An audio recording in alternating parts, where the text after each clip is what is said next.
الحمد لله نحمده ونستعينه ونستغفره ونؤمن به ونتوكل عليه ونعوذ بالله من شرور أنفسنا ومن سيئات أعمالنا من يهده الله فلا مضل له ومن يضلل فلا هادي له وأشهد أن لا إله إلا الله وحده لا شريك له وأشهد أن محمدا عبده ورسوله أرسله بالهدى ودين الحق ليظهره على الدين كله ولو كره المشركون اللهم صل على محمد وعلى آل محمد كما صليت على إبراهيم وعلى آل إبراهيم إنك حميد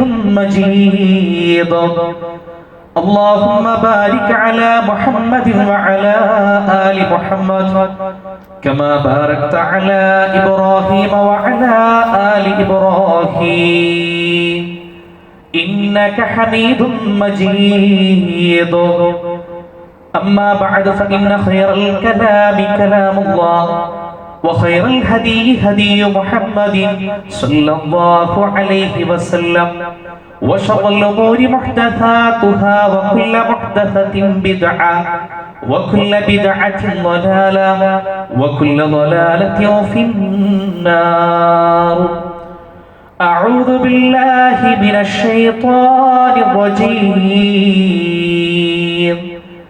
يا أيها الذين آمنوا اتقوا الله حق تقاته ولا تموتن إلا وأنتم مسلمون يا أيها الذين آمنوا اتقوا الله وقولوا قولا سديدا يصلح لكم أعمالكم ويغفر لكم ذنوبكم ومن يطع الله ورسوله فقد فاز فوزا عظيما بسم الله الرحمن الرحيم إن عدة الشهور عند الله 12 شهرا في كتاب الله يوم خلق السماوات والأرض منها أربعة حرم സമാദരണീയരായ സത്യവിശ്വാസികളെ സത്യവിശ്വാസിനികളെ, സർവ്വലോക രക്ഷിതാവായ അല്ലാഹു സുബ്ഹാനഹു വ തആല ജീവിതത്തിന്റെ എല്ലാ സന്ദർഭങ്ങളിലും കഴിവിന്റെ പരമാവധി കാത്തു സൂക്ഷിച്ചുകൊണ്ട് ജീവിക്കണമെന്ന് ആദ്യമായി എന്നോടും തുടർന്ന് നിങ്ങൾ ഓരോരുത്തരോടും തഖ്വ കൊണ്ട് ഉപദേശിക്കുന്നു, വസിയത്ത് ചെയ്യുന്നു.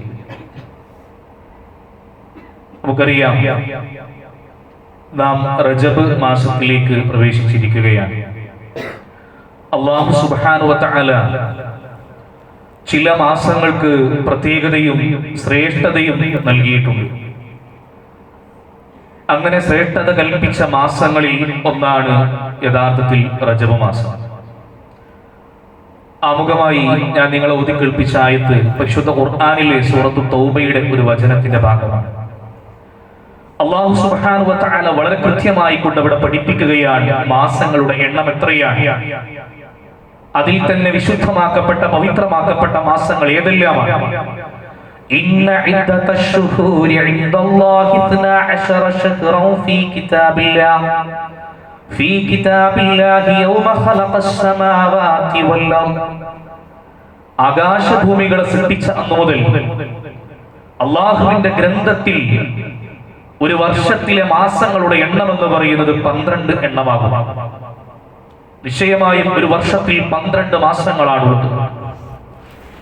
എന്നിട്ട് അല്ലാഹു സുബ്ഹാനഹു വ തആല അതിനോട് ചേർത്ത് പഠിപ്പിക്കുന്നത് മിൻഹാ അർബഅത്തുൻ ഹുറും, അതിൽ 4 പവിത്രമായ മാസങ്ങളാണ്, യുദ്ധം പോലും നിഷിദ്ധമാക്കപ്പെട്ട മാസങ്ങളാണ്. ഏതാണ് ആ 4 മാസങ്ങൾ എന്നുള്ളതാണ് പ്രവാചകൻ സല്ലല്ലാഹു അലൈഹി വസല്ലമയുടെ ഹദീസുകൾ വളരെ കൃത്യമായ നിലക്ക് അതിനെക്കുറിച്ച് വന്നിട്ട് നമുക്ക് കാണാൻ സാധിക്കും. സ്വഹീഹുൽ ബുഖാരിയിലെ ഹദീസിൽ عن أبي بكر رضي الله عنه عن النبي صلى الله عليه وسلم قال പ്രവാചകൻ സല്ലല്ലാഹു അലൈഹി വസല്ലം അവിടുന്ന് പഠിപ്പിക്കുകയാണ്, അസ്സമാനു ഖദ് ഇസ്തദാര കഹൈഅതിഹി യൗമ ഖലഖല്ലാഹു അസ്സമാവാതി വൽ അർദ്. ആകാശഭൂമികളെ സൃഷ്ടിച്ച അന്നത്തെ അതേ അവസ്ഥയിൽ തന്നെ കാലം കറങ്ങിക്കൊണ്ടിരിക്കുകയാണ്. അസ്സനതു 12 ശഹ്റാ, ഒരു വർഷം എന്ന് പറയുന്നത് 12 മാസങ്ങളാകും. മിൻഹ അർബഅത്തുൻ ഹുറും, അതിൽ 4 പവിത്രമായ മാസങ്ങളാകും, യുദ്ധം നിഷിദ്ധമായ മാസങ്ങളാകും. സലാസത്തുൻ മുതവാലിയാത്ത്, അതിൽ 3 തുടരെ വരുന്ന മാസങ്ങളാണ്. ദുൽഖഅദ വദുൽഹിജ്ജ വൽ മുഹറം. ദുൽഖഅദയും ദുൽഹിജ്ജയും മുഹറം മാസവുമാണ് തുടർച്ചയായി വരുന്ന ആ 3 പവിത്രമാക്കപ്പെട്ട മാസങ്ങൾ. വറജബ് മുളറല്ലദി ബൈന ജുമാദ വശഅബാൻ, ജുമാദക്കും ശഅബാനിനും ഇടയിൽ വരുന്ന റജബ് മാസം, മുദർ ഗോത്രത്തിന്റെ റജബ് മാസമാണ് 4ാമതായി പവിത്രമാക്കപ്പെട്ട മാസം എന്ന് പ്രവാചകൻ സല്ലല്ലാഹു അലൈഹി വസല്ലം ഇവിടുന്ന് പഠിപ്പിക്കുകയാണ്. ദുൽഖഅദയും ദുൽഹിജ്ജയും മുഹറവും അതുപോലെ റജബ് മാസവും പ്രവാചകൻ സല്ലല്ലാഹു അലൈഹി വസല്ലമയുടെ വചനങ്ങളിൽ നിന്ന് അല്ലാഹു സുബ്ഹാനഹു വ തആല പവിത്രമാക്കിയ മാസങ്ങളിൽപ്പെട്ട മാസമാണ് എന്ന് വളരെ കൃത്യമായി കൊണ്ട് നമുക്ക് മനസ്സിലാക്കുവാൻ സാധിക്കും. റജബ് മുളർ എന്ന് പറയാൻ കാരണം ആ റജബ് മാസം എന്നാണ് എന്ന വിഷയത്തിൽ അഭിപ്രായ വ്യത്യാസം ഉണ്ടായപ്പോൾ മുളർ ഗോത്രം ഏതൊരു മാസത്തെയാണോ റജബായി കണ്ടത് അതിനെ അംഗീകരിച്ചുകൊണ്ട് പ്രവാചകൻ സല്ലല്ലാഹു അലൈഹി വസല്ലം പറഞ്ഞതാണ് റജബ് മുളർ, മുളർ ഗോത്രത്തിന്റെ റജബ് എന്ന് പ്രത്യേകമായി അതിനെ എടുത്തു പറഞ്ഞത് ഹദീസുകളിൽ നമുക്ക് കാണുവാൻ സാധിക്കുന്നത്. അല്ലാഹു സുബ്ഹാനഹു വ തആല പവിത്രമാക്കിയ മാസമാണ് എന്ന കാര്യത്തിൽ യാതൊരു സംശയവുമില്ല. എന്നാൽ ഈ മാസവുമായി ബന്ധപ്പെട്ട് ധാരാളം അനാചാരങ്ങൾ, അന്ധവിശ്വാസങ്ങൾ നമ്മുടെ നാടുകളിൽ നിലനിൽക്കുന്നുണ്ട് എന്നതാണ് യാഥാർത്ഥ്യം. ഈ മാസം ആദ്യം അറിയിച്ച ആൾ, റജബിന്റെ തുടക്കം ആദ്യം അറിയിച്ച ആൾക്ക് പ്രത്യേകമായ പ്രതിഫലമുണ്ട് എന്ന് പരക്കെ ഇങ്ങനെ പ്രചരിക്കുന്നത് നമുക്ക് കാണാം. അതുപോലെ തന്നെ അയാളുടെ നരകം നിഷിദ്ധമാണ്. ഓരോ ദിവസത്തിനും, റജബിന്റെ ഓരോ ദിവസത്തിനും പ്രത്യേകതകളുണ്ട്, പ്രത്യേകമായ നോമ്പുണ്ട്, പ്രത്യേകമായ രാത്രി നമസ്കാരമുണ്ട്. ഈ രൂപത്തിൽ റജബുമായി ബന്ധപ്പെട്ടുകൊണ്ട് ധാരാളം കണക്കിന് പ്രചരണങ്ങൾ സമൂഹത്തിലുണ്ട്. ഈ മാസത്തിൽ പ്രത്യേകമായി നോമ്പോ നമസ്കാരമോ ഉംറയോ മറ്റെന്തെങ്കിലും പുണ്യകർമ്മമോ ചെയ്യുന്നതിന് പ്രവാചകൻ സല്ലല്ലാഹു അലൈഹി വസല്ലമയുടെ സുന്നത്തിൽ യാതൊരു തെളിവുമില്ല എന്ന് നമുക്ക് കാണുവാൻ സാധിക്കും. മാത്രമല്ല പണ്ട് മുതൽ തന്നെ ഇത്തരം കാര്യങ്ങൾ പ്രചരിക്കുന്നുണ്ട് എന്നതുകൊണ്ട് തന്നെ നമ്മുടെ മുൻഗാമികളായ സലഫുകൾ ഈ കാര്യങ്ങൾ വ്യക്തമാക്കിക്കൊണ്ട് ഗ്രന്ഥങ്ങൾ തന്നെ രചിച്ചത് നമുക്ക് കാണുവാൻ സാധിക്കും. മഹാനായ ഇബ്നു ഹജർ അൽ അസ്ഖലാനി റഹിമഹുല്ലാഹ് അദ്ദേഹത്തിന്റെ തബീനുൽ അജബ് ഫീ ഫദ്ലി ശഹ്രി റജബ്, റജബിന്റെ ശ്രേഷ്ഠതയുമായി ബന്ധപ്പെട്ട് വന്നിട്ടുള്ള ആശങ്കകൾ വ്യക്തമാക്കൽ എന്ന വിഷയവുമായി ബന്ധപ്പെട്ട ഒരു ഗ്രന്ഥം തന്നെ ഈ വിഷയവുമായി ബന്ധപ്പെട്ട് നമുക്ക് കാണുവാൻ സാധിക്കും. അതിൽ അദ്ദേഹം പറയുന്നത് ലം യജിദ് ഫീ ഫദ്ലി ശഹ്രി റജബ് വലാ ഫീ സിയാമിഹി വലാ ഫീ സിയാമി ശൈഉൻ മിൻഹു മുഅയ്യൻ. റജബ് മാസത്തിന്റെ ശ്രേഷ്ഠതയുടെ വിഷയത്തിലോ അതിലെ നോമ്പിന്റെ വിഷയത്തിലോ പ്രത്യേക ദിവസങ്ങളിലെ നോമ്പിന്റെ വിഷയത്തിലോ പ്രത്യേകമായ ഒരു തെളിവില്ല. വലാ ഫീ ഖിയാമി ലൈലത്തിൻ മഖ്സൂസത്തിൻ ഫീഹി ഹദീസുൻ സ്വഹീഹുൻ യസ്ലുഹു ലിൽ ഹുജ്ജ എന്നുള്ളതാണ്.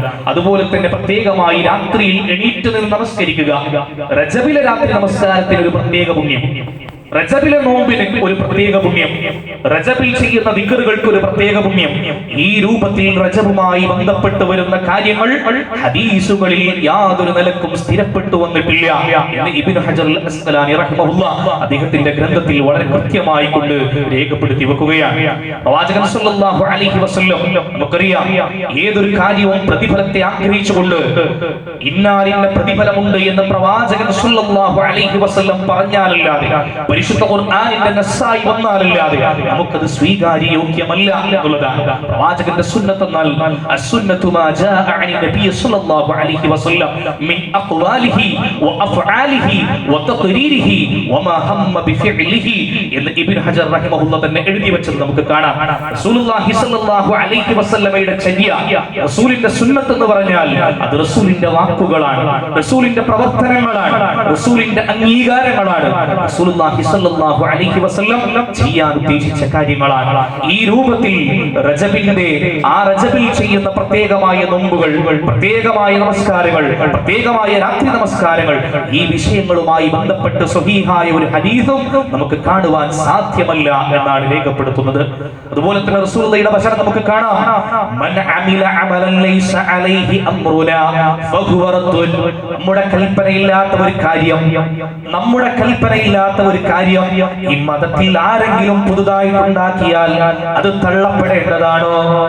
ആൾക്ക് തോന്നുകയാണ് ഇത് ദീനിൽ ഒരു നല്ല കാര്യമല്ലേ, ഇത് ദിക്റല്ലേ, രാത്രി നമസ്കാരല്ലേ, സുന്നത്ത് നോമ്പിന്റെ വിഷയല്ലേ, അതുകൊണ്ട് ഇപ്പൊ എന്താ തെറ്റ് എന്ന് വിചാരിച്ചുകൊണ്ട് ദീനിന്റെ വിഷയത്തിൽ റസൂലുള്ളാഹിയുടെ പേരിൽ കളവ് പറഞ്ഞുകൊണ്ടോ അതല്ലെങ്കിൽ സ്വന്തം നിലക്ക് ഇതൊക്കെ വലിയ കൂലി കിട്ടുന്ന കാര്യമാണെന്ന് പ്രചരിപ്പിക്കുന്ന ആളുകളെ സംബന്ധിച്ചിടത്തോളം ഈ ഹദീസുകൾ വളരെ കൃത്യമായി നമ്മൾ മനസ്സിലാക്കണം. ഏതെങ്കിലും രൂപത്തിൽ പ്രത്യേക പ്രതിഫലമുണ്ടെന്ന് പ്രവാചകൻ സല്ലല്ലാഹു അലൈഹി വസല്ലമയുടെ വാക്കുകൊണ്ടോ പ്രവർത്തനങ്ങൾ കൊണ്ടോ നമുക്ക് മനസ്സിലാകുന്നില്ലെങ്കിൽ യാതൊരു അടിസ്ഥാനവുമില്ലാത്ത അത്തരം പ്രവർത്തനങ്ങളിൽ നിന്ന് നാം മാറി നിൽക്കണം. അത് തള്ളപ്പെടേണ്ടതാണ് എന്നാണ് പ്രവാചകൻ സല്ലല്ലാഹു അലൈഹി വസല്ലം പഠിപ്പിക്കുന്നത്. അതുപോലെ തന്നെ റജബും മിഅ്റാജും ഇസ്രാഉമായി ബന്ധപ്പെട്ടുകൊണ്ട് പറയുന്ന കാര്യങ്ങൾ, റജബ് മാസവുമായി ബന്ധപ്പെട്ട് സമൂഹത്തിൽ വളരെയധികം പ്രചരിച്ച ഒരു കാര്യമാണ് ഇസ്രാ മിഅ്റാജ് യാത്രയും 27 നോമ്പും. റജബ് 27 പ്രത്യേകമായ കൂലി കിട്ടുന്ന ഒരു നോമ്പ് എന്ന പേരിൽ സമൂഹത്തിൽ ഇങ്ങനെ പ്രചരണം നടക്കുന്നുണ്ട്. എന്നാൽ റസൂലുള്ളാഹി സ്വല്ലല്ലാഹു അലൈഹി വസല്ലം ഇസ്രാ മിഅ്റാജ് യാത്ര പോയത് റജബ് മാസത്തിലാണെന്ന് പറയുന്ന ചില ചരിത്ര പരാമർശങ്ങളല്ലാതെ സ്ഥിരപ്പെട്ട ഒരു രേഖയും കാണാൻ സാധിക്കുന്നില്ല. ശാഫിഈ മദ്ഹബിലെ മറ്റൊരു പണ്ഡിതനായ ഇമാം ഇബ്നുൽ അത്വാർ ശാഫിഈ റഹിമഹുല്ലാഹ് അവിടുന്ന് പറയുകയാണ്, റജബ് ലൈസ ഫീഹി ശൈഉൻ മിൻ ദാലിക അയുൽ ഫളാഇൽ സിവമാ യുശാരികു ഗൈറഹു മിന അശ്ശുഹൂരി വകൗനുഹു മിനൽ ഹറമി വഖദ് ദക്കറ ബഅദുഹും അന്നൽ മിഅ്റാജ വൽ ഇസ്റാ കാന ഫീഹി വലം യത്ബുത് ദാലിക. റജബ് മാസത്തിന് അത് യുദ്ധം നിഷിദ്ധമാക്കപ്പെട്ട മാസം എന്നുള്ള നിലക്ക് മറ്റു യുദ്ധം നിഷിദ്ധമാക്കപ്പെട്ട മാസങ്ങളെ പോലെ തന്നെയുള്ള ഫضലല്ലാതെ പ്രത്യേകമായ മറ്റൊരു ഫضലും ഇല്ല. ഇസ്റാഉം മിഅ്റാജും ഉണ്ടായത് റജബ് മാസത്തിലാണ് സംഭവിച്ചത് എന്ന് ചിലർ പറഞ്ഞിട്ടുണ്ട്. എന്നാൽ അത് പ്രമാണം കൊണ്ട് സ്ഥിരപ്പെട്ടതല്ല എന്നും വളരെ കൃത്യമായി കൊണ്ട് ശാഫിഈ മദ്ഹബിലെ തന്നെ പണ്ഡിതന്മാരുടെ രേഖകളിൽ നമുക്ക് കാണുവാൻ സാധിക്കുന്നു. ഈ മാസത്തിൽ പ്രത്യേകമായ ഒരു നോമ്പും ദീനിൽ പഠിപ്പിക്കപ്പെട്ടിട്ടില്ല.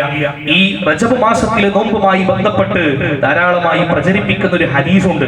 അൻ അബീ ഹുറൈറ റളിയല്ലാഹു അൻഹു അൻ നബി സ്വല്ലല്ലാഹു അലൈഹി വസല്ലം ഖാൽ മൻ സാമ യൗമ السابع والعشرين من رجب كتب له ثواب صيام 60 شهرا.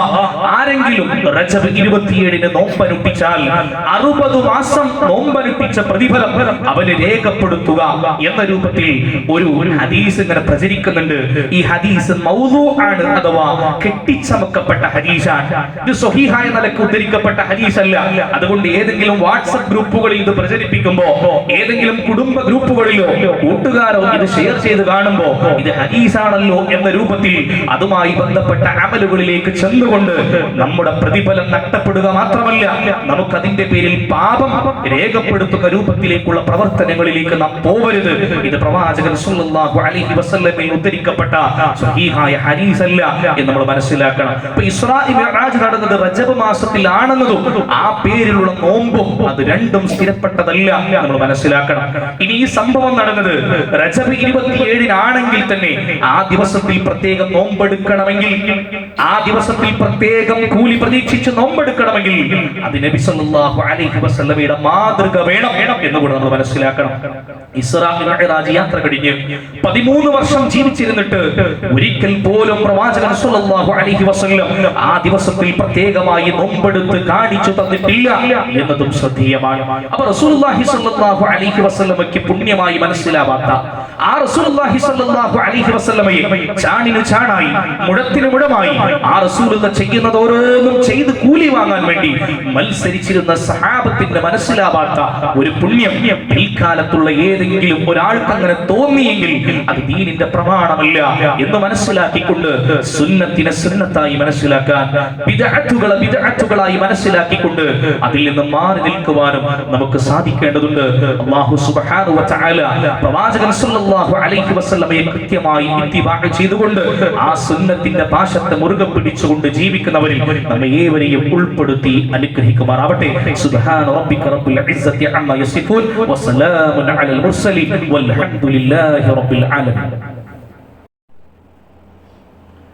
അൽഹംദുലില്ലാഹി റബ്ബിൽ ആലമീൻ والعاقبة للمتقين ولا عدوان إلا على الظالمين والصلاة والسلام على أشرف الأنبياء والمرسلين وعلى آله وأصحابه الفائزين برضا الله أما بعد.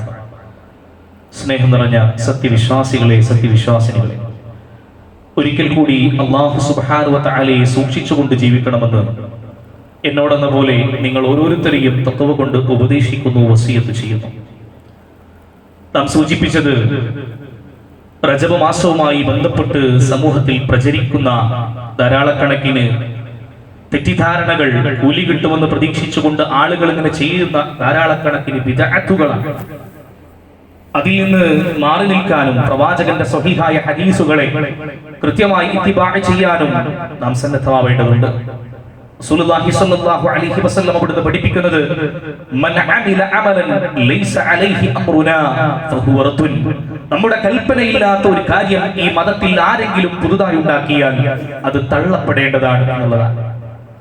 ഓരോ ഖുതുബയിലും അതിന്റെ ആമുഖത്തിൽ നമ്മൾ കേട്ടുകൊണ്ടിരിക്കുന്നത് കുല്ലു മുഹ്ദസത്തിൻ ബിദ്അ വകുല്ലു ബിദ്അത്തിൻ ളലാല വകുല്ലു ളലാലത്തിൻ ഫിന്നാർ. പുതുതായി കെട്ടിയുണ്ടാക്കുന്നതെല്ലാം ബിദ്അത്താണ്, എല്ലാ ബിദ്അത്തും അത് ളലാലത്താണ്, വഴികേടാണ്, എല്ലാ ളലാലത്തും നരകത്തിലാണ് എന്ന് കേട്ടുകൊണ്ടാണ് നമ്മൾ ആരംഭിക്കുന്നത്. ഇബ്ലീസിനെ സംബന്ധിച്ചിടത്തോളം ഏറ്റവും ഇഷ്ടമെന്ന് പറയുന്നത് ഒരു മനുഷ്യൻ ഹറാമ് ചെയ്യുന്നതിനേക്കാൾ പിശാചിന് സന്തോഷമാകുന്നത് ഒരു മനുഷ്യൻ ബിദ്അത്ത് ചെയ്യുന്നതാണ്. കാരണം ഹറാമ് ചെയ്യുന്ന ഒരു മനുഷ്യൻ അത് തെറ്റാണെന്ന് മനസ്സിലാക്കിക്കൊണ്ട് തൗബ ചെയ്തുകൊണ്ട് തന്റെ ജീവിതത്തിൽ ആ ഹറാമിൽ നിന്ന് മടങ്ങാൻ സാധ്യതയുണ്ട്. എന്നാൽ ഒരു ബിദ്അത്ത് ചെയ്യുന്ന ആൾ അതെങ്ങനെയാ ചെയ്യുക? ആ ബിദ്അത്ത് ചെയ്യുമ്പോൾ ഇത് കൂലി കിട്ടുന്ന കാര്യമാണ്, ഇത് അല്ലാഹ് ഇഷ്ടപ്പെടുന്ന കാര്യമാണ് എന്ന് ചിന്തിച്ചുകൊണ്ട് ബിദ്അത്തുകൾ ചെയ്തുകൊണ്ടേയിരിക്കുന്ന ഒരു മനുഷ്യൻ ഒരിക്കലും തന്റെ ജീവിതത്തിൽ ആ ബിദ്അത്തിന്റെ പേരിൽ തൗബ ചെയ്യാൻ സാധ്യതയില്ല. അതുകൊണ്ട് തന്നെയാണ് ബിദ്അത്ത് ചെയ്യുന്നത് പിശാചിന് വലിയ സന്തോഷമുള്ള കാര്യമാണ്. നമ്മൾ മനസ്സിലാക്കേണ്ടത് പ്രവാചകൻ സല്ലല്ലാഹു അലൈഹി വസല്ലമക്ക് അല്ലാഹു പ്രത്യേകമായി നൽകിയ ഹൗദുൽ കൗസർ, നാളെ ദാഹം കൊണ്ട് വലഞ്ഞ് ആളുകൾ ആ ഹൗദിന്റെ സമീപത്തേക്ക് വരുമ്പോൾ റസൂലുള്ളാഹി സ്വല്ലല്ലാഹു അലൈഹി വസല്ലം ആ ഹൗദിൽ നിന്ന് അവർക്ക് കൊടുക്കുമെന്നാണ്. ഒരിക്കൽ ആ ഹൗദിൽ നിന്ന് പാനീയം കുടിച്ചാൽ പിന്നീട് ദാഹിക്കാത്ത രൂപത്തിൽ അനുഗ്രഹീതമായ ആ പാനീയം അത് ചില ആളുകൾക്ക് തടയപ്പെടും. ഹദീസുകളിൽ നമുക്കത് കാണാം. അത് തടയപ്പെടുമ്പോൾ മലക്കുകൾ ആളുകളെ ഇങ്ങനെ തടുത്തു നിർത്തുമ്പോൾ പ്രവാചകൻ സല്ലല്ലാഹു അലൈഹി വസല്ലം അവരോട് പറയും, അവരുടെ ആളുകളാണ്, ഇങ്ങോട്ട് കടത്തിവിടും. അപ്പോൾ ആ മലക്കുകൾ പ്രവാചകനോട് തിരിച്ചു പറയുന്നത്, നബിയെ, താങ്കളുടെ കാലശേഷം താങ്കൾ പഠിപ്പിക്കാത്തത് ദീനിൽ കടത്തി കൂട്ടിയ ആളുകളാണ് ഇവരെന്ന് പറയുമ്പോ നിങ്ങൾക്ക് വിദൂരമെന്ന് പറഞ്ഞുകൊണ്ട് അവരെ ആട്ടിയോടിക്കുന്ന ആ ഒരു രംഗമുണ്ട് ഹദീസുകളിൽ നമുക്ക് കാണാൻ സാധിക്കും.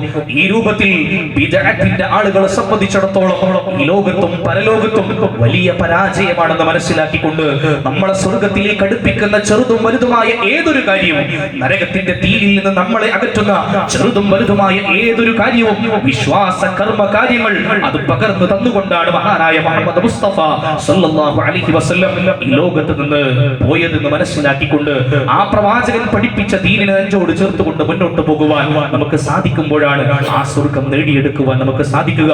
അല്ലാഹു സുബ്ഹാനഹു വ തആല അത്തരത്തിലുള്ള മുത്തബഈങ്ങളിൽ നമ്മെ ഏവരെയും ഉൾപ്പെടുത്തി അനുഗ്രഹിക്കുമാറാവട്ടെ.